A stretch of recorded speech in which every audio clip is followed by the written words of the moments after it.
रणभूमी Marathi news.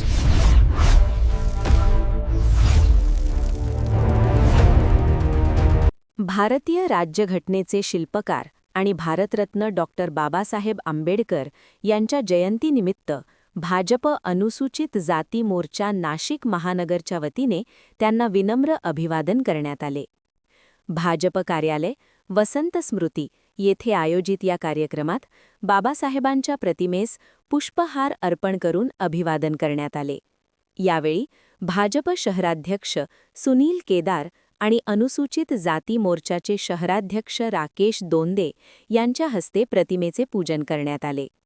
आपल्या भाषणात सुनील केदार यांनी बाबासाहेबांच्या कार्याचा गौरव करत म्हटले की, डॉक्टर बाबासाहेब आंबेडकर यांनी दिलेल्या संविधानामुळेच आज देशातील प्रत्येक नागरिकाला समानतेचा अधिकार मिळाला आहे. त्यांचे विचार आणि कार्य पिढ्यानपिढ्या प्रेरणा देत राहतील. या कार्यक्रमाला नगरसेविका प्रियंका राकेश दोंदे, नगरसेवक भगवान दोंदे, गिरीश पालवे, नाना शिलेदार, प्रदीप पेशकार, प्राध्यापक कुणाल वाघ, कुंदन खरे, यशवंत नेरकर, अरुण येडे, लक्ष्मण पगारे, राजू मोरे, अनिल मोरे, मदन निकम, सुजाता करंजीकर, अनिता भामरे, ज्योती कंवर, संदीप दोंदे आणि डॉक्टर नागपूरकर यांच्यासह भारतीय जनता पक्षाचे आणि अनुसूचित जाती मोर्चाचे अनेक पदाधिकारी व कार्यकर्ते मोठ्या संख्येने उपस्थित होते. कार्यक्रमाची सांगता बाबासाहेबांच्या जयघोषात करण्यात आली.